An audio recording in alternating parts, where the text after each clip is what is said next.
Las Vegas. Could the Las Vegas shooting have been prevented? It's a question that comes after every mass shooting as we dig into the gunman's past. Files One's Mary Muller joins us in Yonkers after speaking with a psychologist about what could trigger someone to carry out such violence. Mary.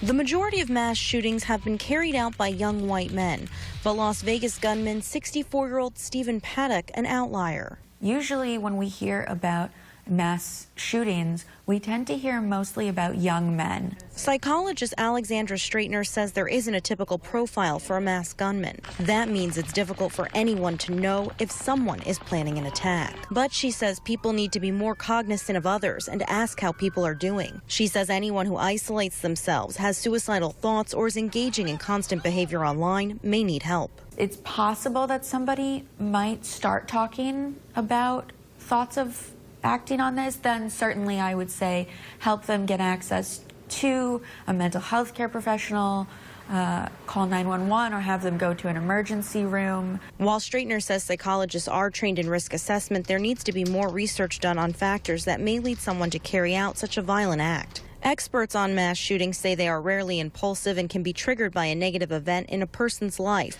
like the loss of a job or a breakup. It's still too early to know if Paddock had mental illness. His brother saying he had no serious health or money issues. If he'd have killed my kids, I couldn't be more dumbfounded. And Paddock, a retired accountant, had no criminal history. We have learned, though, his father had been arrested for robbery and was wanted by the FBI after escaping from prison. The wanted poster describing Paddock's father as psychopathic with reported suicidal tendencies. Stratyner saying it's not clear why lone gunmen often take their own lives, but she says a family history of suicide could make someone more likely to attempt it. Stratyner's biggest fear following the shooting is that people who have mental illness may feel stigmatized from seeking help. It's a common misconception that mental illness can lead someone to be violent. More often, individuals with mental illness are likely to potentially harm themselves or be the victims of a crime. In Yonkers, Mary Muller, Fios 1.